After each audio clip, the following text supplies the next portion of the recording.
What a difference a word makes. The difference between could and will.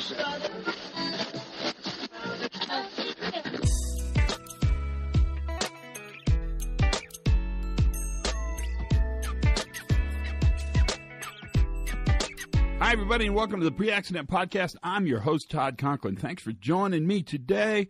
Hey, things are great. Golly, today's podcast I think you'll find really interesting. In fact, I think I will guarantee it. I will double your money back on what you've spent downloading today's podcast if you don't think today's podcast is interesting. That's quite an offer. I'm willing to give it to you. Okay, let me adjust everything. Get the mic just right. Here we go. Yeah, okay, everything's looking good. Yeah, so today's podcast we're going to talk about, it's a cut on the fact that we probably put too much emphasis. No, that's the wrong word.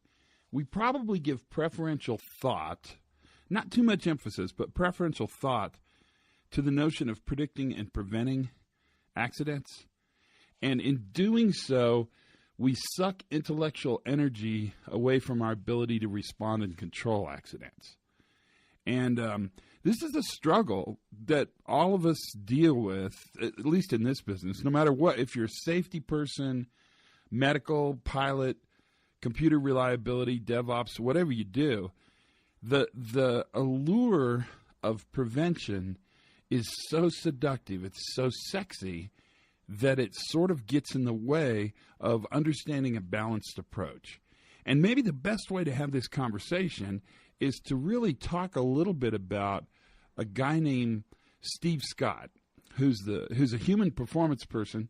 Now, Steve's really interesting for a bunch of reasons. One is that he comes out of a strong, absolutely fundamental operations background. He's an operator. So he's not a safety guy, he's not a psychologist, he's not an engineer, he's an operator.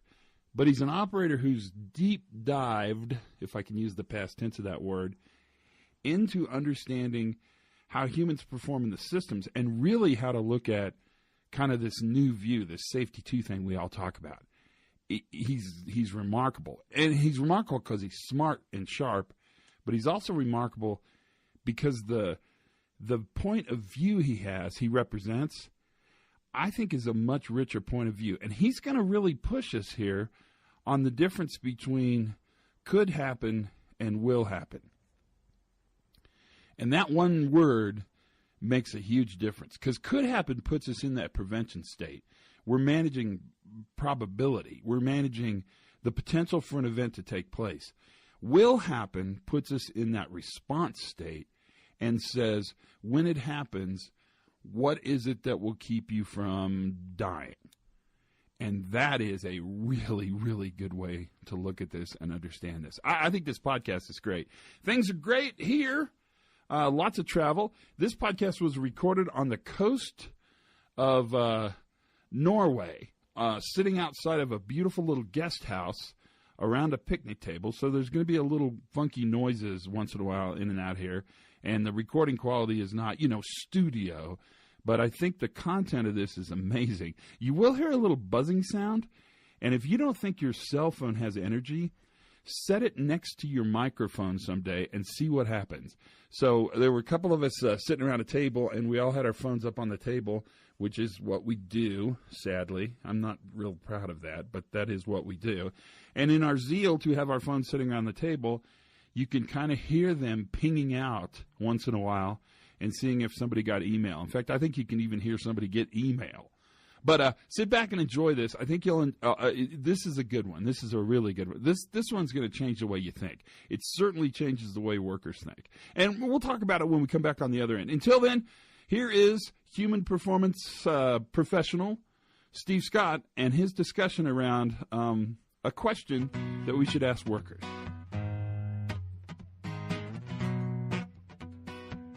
What we've asked our leaders to do as a way to engage people on the floor in thinking about where we have robust controls and where we don't is to ask 3 questions.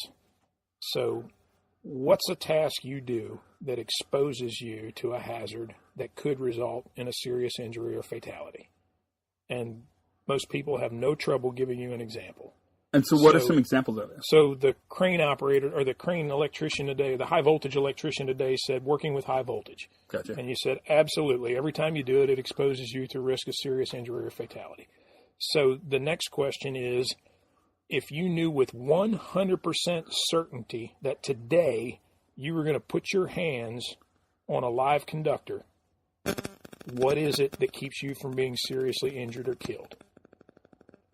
And his immediate response was, we use grounding, I test it with a multimeter before I touch it, and I wear high voltage gloves. And we said, that's perfect. Those are 3 things that are going to ensure that even if we screw up the lock tag verify, we're not going to have an electrocution because we've got those controls that keep you safe.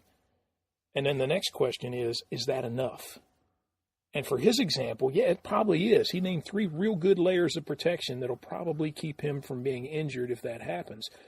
But then you want to ask people to start thinking about where can you identify a task that exposes you to a hazard where it's not so easy to answer that question.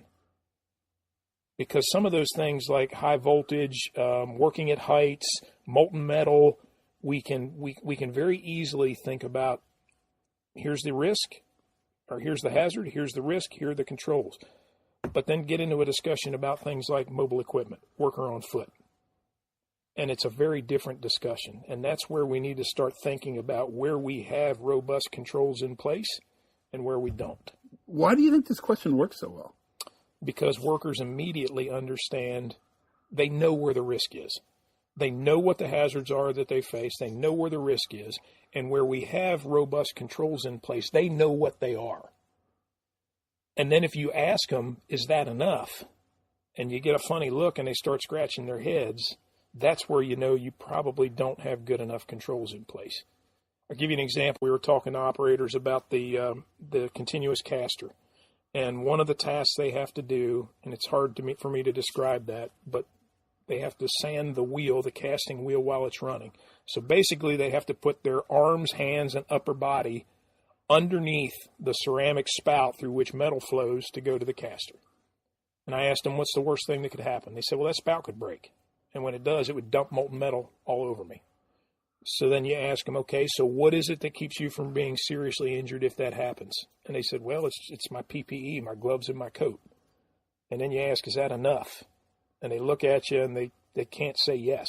Ooh. So there's where you've got an opportunity to say, when that spout breaks, and they immediately say, well, it has. Okay, when it breaks while you're under there, how do you feel about just having the gloves and the coat to keep you from being seriously injured or worse? And they don't feel good.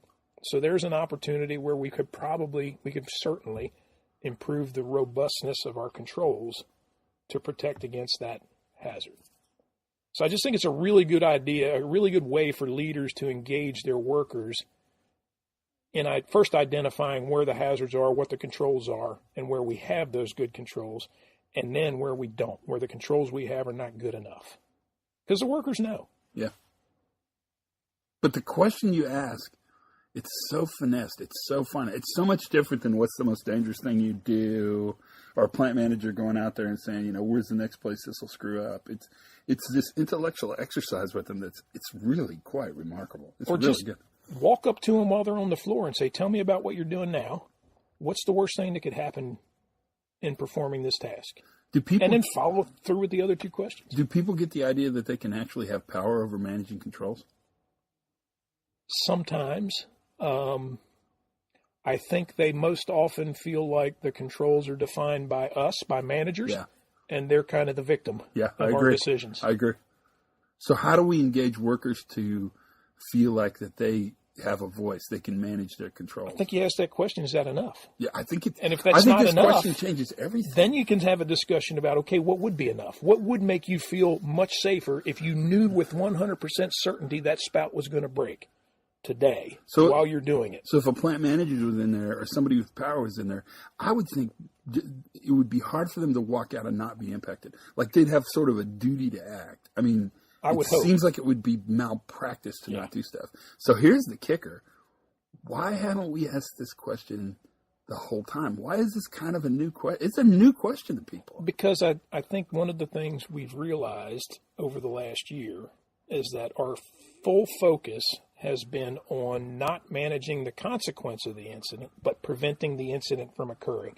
So our focus has been on how can we make sure that spout doesn't break versus let's assume that spout is going to break. Do we have the right controls in place when it breaks to make sure we don't seriously injure somebody? So we have put most of our eggs in the basket of let's prevent the incident from occurring, because it almost makes us feel bad to admit incidents are going to occur. We're going to have failures. Let's manage the consequence. I think that's the place we've gotten to. And like we were talking earlier, it needs to be a balance. We need to have a balance between planning the job to reduce the number of incidents and executing the job with a plan that incidents are going to occur. Let's manage the consequence of failure. And we're not good at the latter. So how do we make that balance? I think it's having those conversations very, very often, listening to the operators, identifying where we don't have robust controls, and engaging them in, okay, what are the right controls to make you feel comfortable when you've got to stick your hands and body underneath that spout that breaks? Yeah. When you ask that question, I almost always get the answer, well, we're going to do the things to keep that from occurring. And so you almost have to talk people into, no, you're not. You're not going to every single time do it perfectly. You're not perfect. The tools aren't perfect. The equipment's not perfect. The system's not perfect. So sooner or later, the stars are all going to align. The holes in the cheese are going to line up, and you're going to be under there when that spout breaks. So let's just accept that. Now, knowing that that's going to happen today, how do you feel about the controls you have to protect you? And we've got to make people comfortable that we've got enough layers of protection in place so that not if it occurs, when it occurs, yes, I'm going to have an incident, but I'm not going to be seriously injured as a result. What would you just say if I think you may have just cracked the code to fatality prevention? It's real easy for me to say it. Yeah, I don't know if it works for the crowd. But. It's a big challenge for our leaders to shift our way of thinking in that direction, because we have driven the thought for so long about zero incidents. We have been so rigidly focused on zero incidents, but the trend over the last 14 months has proven to us every plant we go to can show us a DART rate chart that goes down year after year after year after year. But Laurie can show us the data that says our fatalities are at best staying flat, if not increasing. So that just says everything we've done to drive to zero incidents is not having an impact on our fatality rate. The idea that we preferentially put our money in prevention, and because we get good at prevention, or we think we get good at prevention, it doesn't give us a reason to think about consequence management. That's really bold and pretty controversial. But I think you're right on target.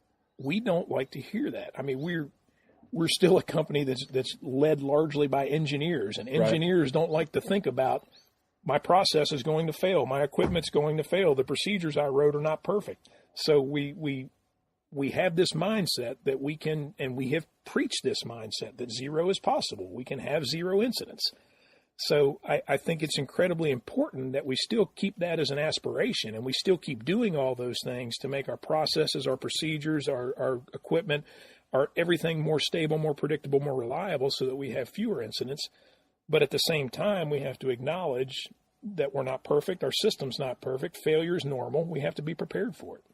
This is a big change in seeing. It's a huge change even in the way see it we in think. Human performance. Yeah. Because I think at least in my mind, human performance started out as an error management tool. And I will just tell you that I think that's a waste of time. I don't even think errors are very interesting. I think that human performance falls in that bucket that you refer to as industrial safety. It's us trying to keep the blue line closer to the black line, right. Keep the aspiration or the intent closer to what's actually happening. And I think it's incredibly important to continue to do everything we can to minimize the number of events that we have, to have fewer errors, fewer incidents, fewer process upsets, fewer quality defects, all those things that we think we get out of human performance, while at the same time acknowledging that nowhere in human performance do we ever say our error rate's going to go to zero. We can do a lot of things to improve it, but as long as we have humans involved in any part of the system, we're going to have errors, we're going to have failures. So it would be negligent on our part to not plan for those failures to occur. Except I think people really think they'll go to zero. You don't think so? I think we have people in the organization that still believe that's where we should put all our energy. Yeah. In driving incidents to zero. Don't you think that's indicative of a belief that the worker's the problem? This whole error reduction thing, the reason I push back on error reduction is because I think it's an elaborate way to say the workers should be more careful. They should have fewer errors. No, because I think one of the ways we teach error reduction is that, at least I hope this is one of the things we teach, is that the system that we design, that we as leaders own, the system very frequently puts operators in a position where they are more likely to err. They're more likely to make mistakes. They're more likely to have bad outcomes. So even when we can look at something and say the human made an error, we still have to look at the system that we put the human in to say what is it that made it more likely for that person to make that error, or that allowed that one human error to have a bad outcome.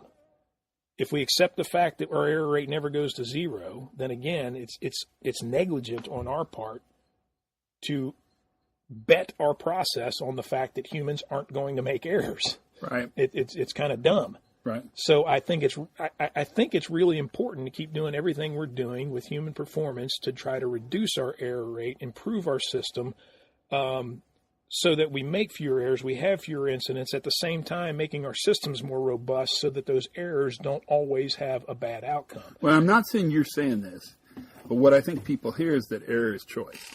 No. That if you chose differently, if you cared more, you'd make less errors. I really do. I mean, I honestly believe that signal's out there. I'm utterly convinced there are people that believe that.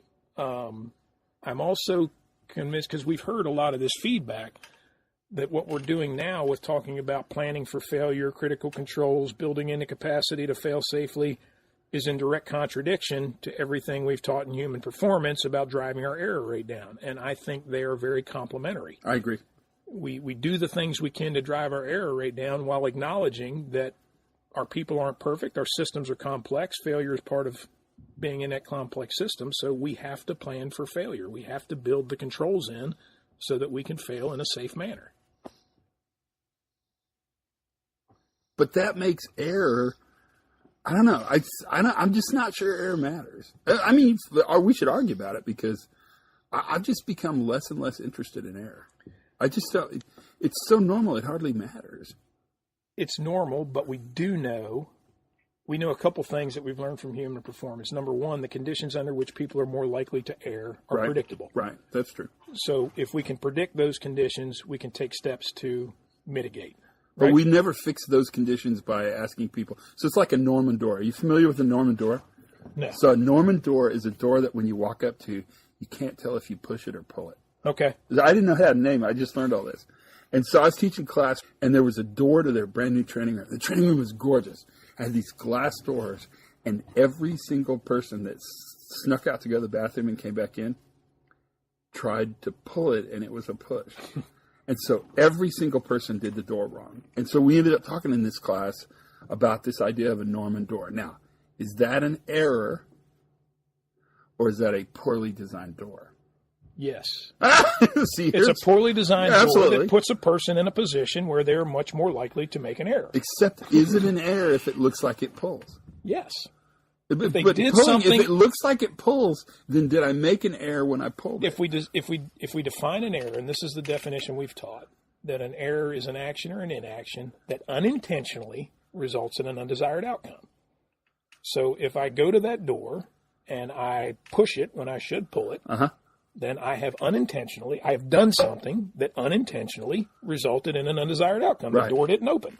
So yes, it's an error. But the design of the door that's the problem. Made it very easy for me to make that error. Well, but I would tell you that I think the door's wrong, the worker's not wrong. The operator's not wrong. I agree. Right? But it's a very funny thing. And I'll bet you a nickel, since it was the first day they ever used the class, I'll bet you they change it. because it really, really got funny. I mean, the whole day it just got to be hilarious. I guess the other way of thinking about this, I go back to my ABS or lean manufacturing hat. Errors are almost always wasteful. Right. And one of the basic tenets of lean manufacturing is the identification and elimination of waste. So just from that standpoint alone, I think it's worth talking about why errors occur, the conditions under which errors are more likely, the things we can do to minimize our error rates, to reduce the number of errors. Just from that aspect alone, errors are wasteful. So but they're not choices. They're not choices. They're part of being a human being. Yeah, see, I have to tell you, I just think differently, but I've just grown, actually, quite honestly, bored with it. It's just they're not that interesting to me. If you design a system poorly, people will use it wrong. Right? Even wrong is the wrong word. I mean, it's a system that's difficult to use, so it becomes difficult to operate. But even in well-designed systems, people make errors. But think about rental cars. Like there's not a system that says all rental cars should have the wipers in the same place. But I bet you a nickel, if you rent cars a lot, you're constantly searching for where the wiper switch is, right? Yep. That's not an error. That's crappy rental cars, right? That caused you to make an error. Yeah. See, I mean, stay strong on it because I think it's so. I don't think errors are not the cause. Errors are a symptom. Yeah, they're never caught. I mean, it's they're hard a to symptom. make a So the error of the people pushing the door when they should have pulled it is a symptom of a poorly designed door. The error of me, flipping the high beams when I'm trying to turn on the windshield wipers is a symptom of inconsistent controls in rental cars. Right. But it's still an error.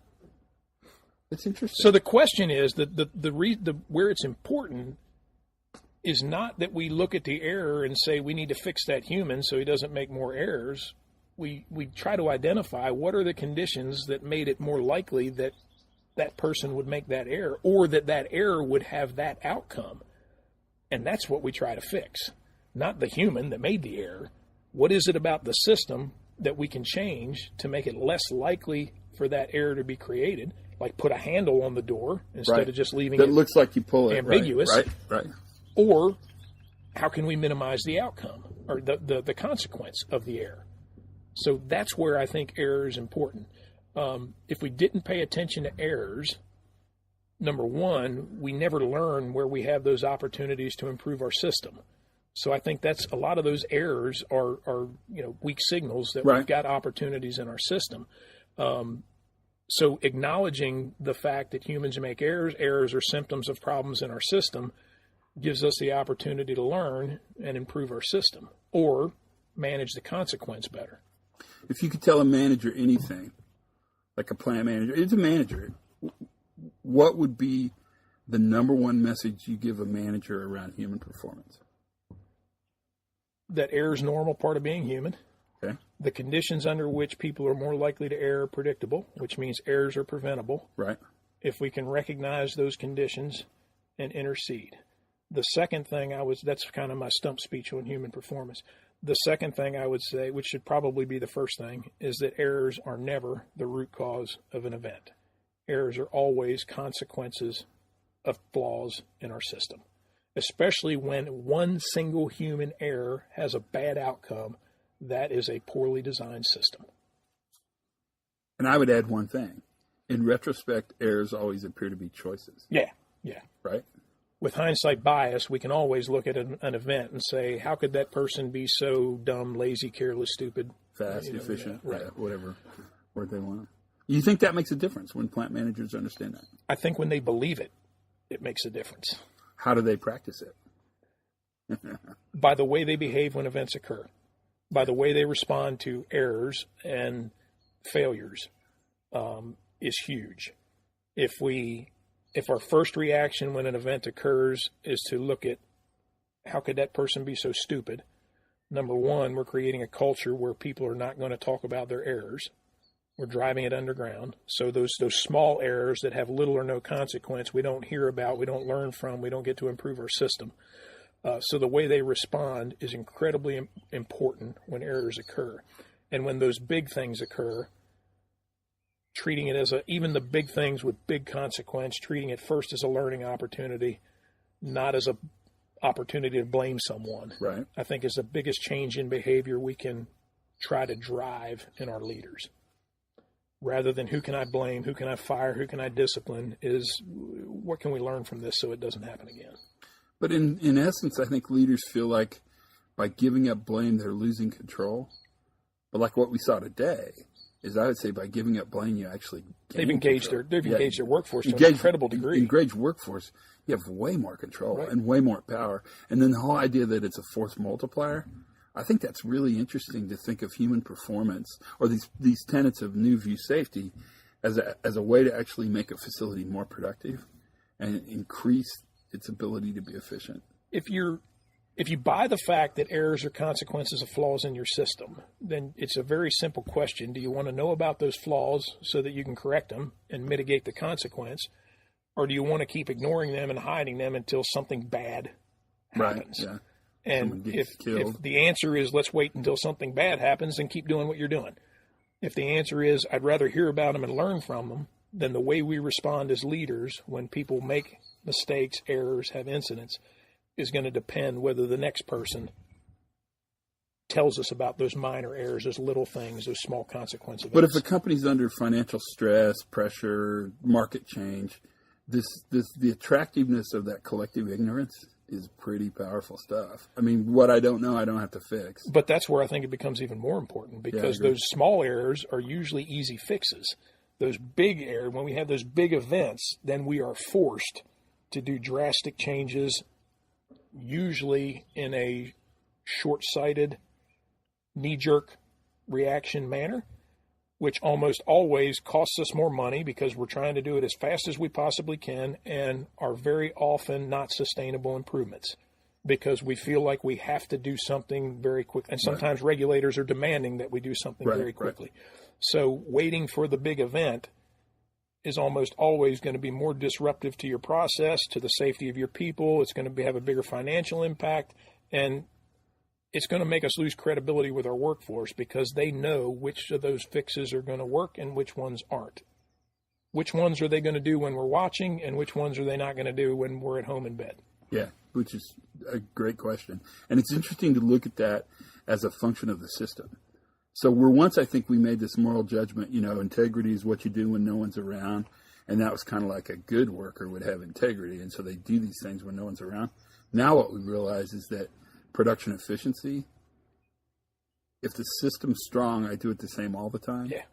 It has nothing to do with moral judgment. I've become a big fan of your quote about, I'm not going to quote it the way you do, but we succeed when we make it easy for workers to do the right thing and make it hard for them to do the wrong thing. And workers are like water. There are so many things in safety, in lean manufacturing, in quality, productivity, anything we do, that success is defined as making it easy for the worker to do the right thing and hard for them to do the wrong thing. I was blown away today when they said their near-miss reporting system is easy to use. Yeah, so they use it. So they use the crap out of it.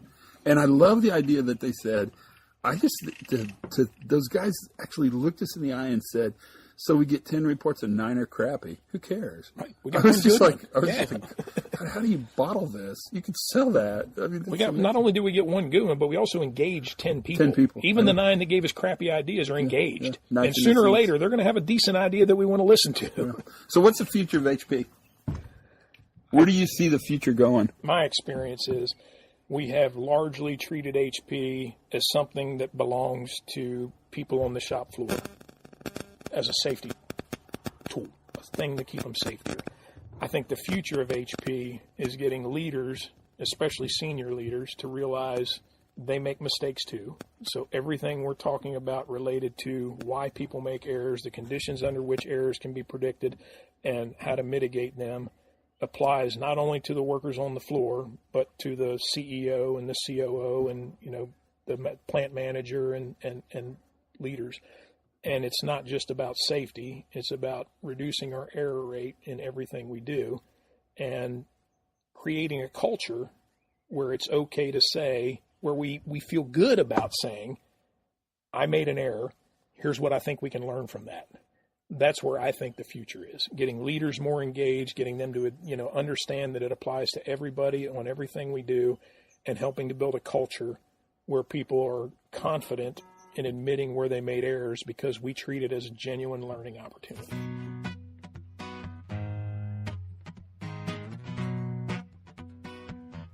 Well, what do you think, huh? I told you, that's really a good podcast.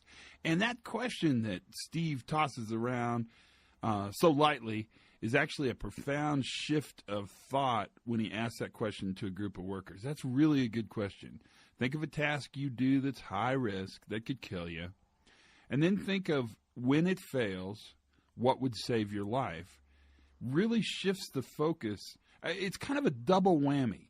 It gets the prevention thinking going, right? Because now we're thinking of the high-risk critical task, a task that could kill you. And it shifts the focus away from prevention of that task, although that's a part of the conversation, to a more balanced look at how we can also manage the safeguards, the controls on the other side of that event. And that is a pretty cool way to look at that. Do you hear that little clicking sound? That sound, I've been making it all morning. That is the sound of a telephone pinging out to a tower trying to look for something. And I've learned a big lesson, although I knew the lesson before I started. You got to keep your phone away, but sorry. I don't even know how to take it out. And the podcast is too good not to have it in. Thanks greatly to Steve Scott. This is a great podcast, and I challenge you to listen to this one a couple times and to actually try this question out in real life with your people. Just try it and see what happens. Until then, thanks for listening to the podcast. Subscribe and tell your friends. That makes a huge difference. Thanks for making it the #1 safety podcast in the world. Oh, my goodness. It's such a high rank. Yes. Even though it's a safety podcast, there's a lot of bigger podcasts in the world. Trust me. Until then, learn something new every single day. I bet you did today. Have as much fun as you can possibly squeeze into work. And for goodness sakes, be safe.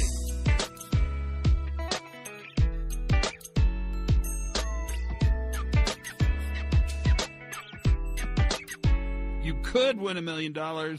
You will win $1 million. There's a huge difference between could and will. Peace out.